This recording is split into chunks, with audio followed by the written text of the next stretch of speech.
Hello everyone, welcome to BikeWale. I'm Prateek and today we are going to talk about two motorcycles, the Royal Enfield Hunter 350 and the TVS Ronin.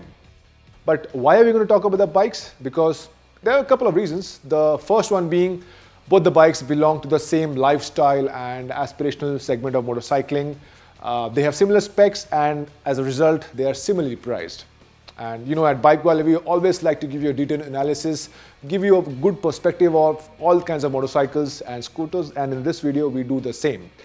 But before we proceed, please like and share this video and don't forget to subscribe to BikeWale.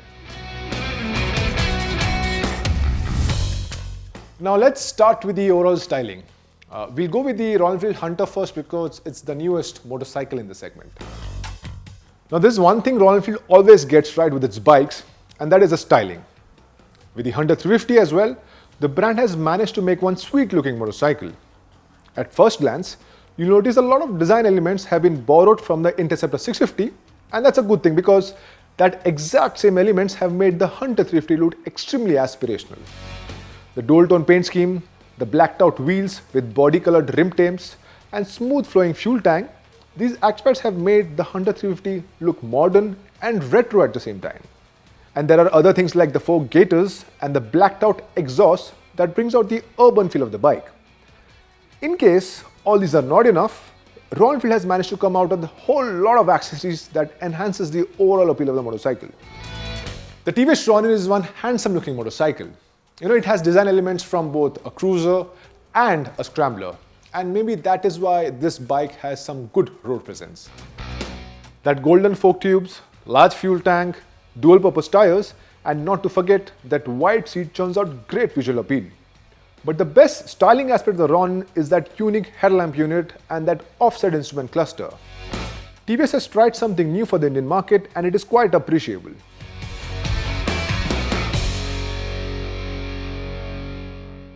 Now let's talk specs. The Royal Enfield Hunter gets its power from a 350cc single cylinder air-cooled 2-valve engine. And this engine makes about 20.2 bhp of peak power at 6,100 rpm and 27 Newton meters of peak torque. The TVS Ronin, on the other hand, gets a 225cc single cylinder air-cooled with an oil cooler and a 4-valve head. And this motor makes around 20 bhp of peak power and 20 Newton meters of peak torque. And you should also know that both the motorcycle, they get a 5-speed gearbox.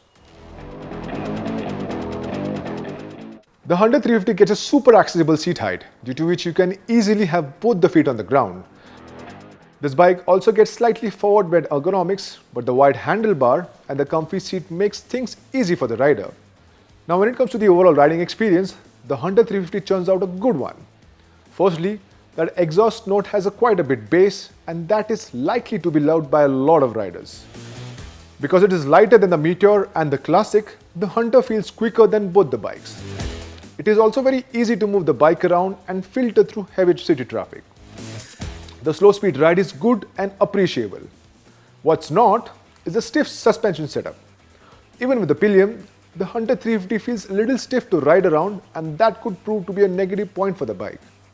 The other bit like the brakes work perfectly fine. In fact, the brakes on the Hunter are impressive and there is no performance degradation even after hard use. Now coming to the Ronin, well, this bike too has an accessible seat height. With a curb weight of 160 kilos, moving the Ronin is a cakewalk. The overall riding ergonomics on the Ronin is slightly better than the Hunter due to position of the wide handlebar and the neutral set foot pegs.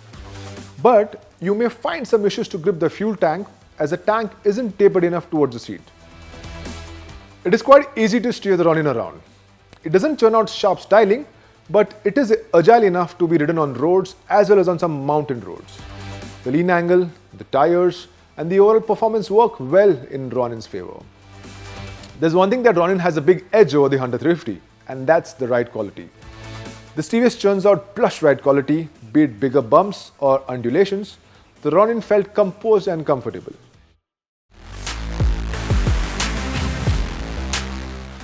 When it comes to the features and equipment, the list on the Ronin is quite long.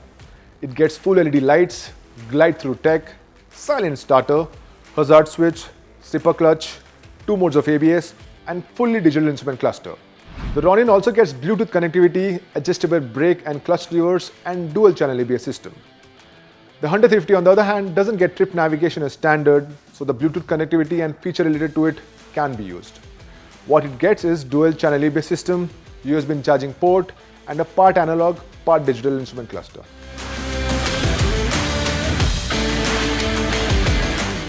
So which one you should buy? The Royal Enfield's new Hunter 350 or the TVS Ronin? Well, allow us to give you a very short and sweet advice.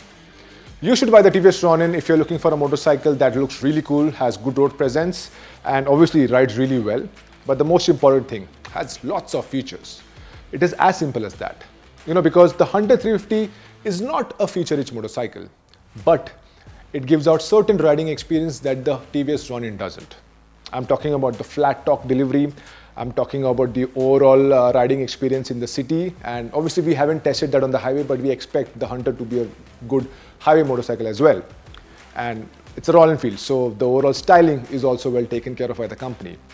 And in case you've forgotten, you also get access to the world of Royal Enfields. I'm talking about customization, I'm talking about apparels, I'm talking about various rides they planned, and not to forget the Royal Enfield Rider Mania that happens in Goa every year. And yes, the 225cc TVS Ronin is almost 8,000 rupees more expensive than the Royal Enfield Hunter. I'm talking about a price tag of 2.02 lakh for the TVS Ronin and 1.94 lakh for the Royal Enfield Hunter. These are on-road pricing of the top-end models.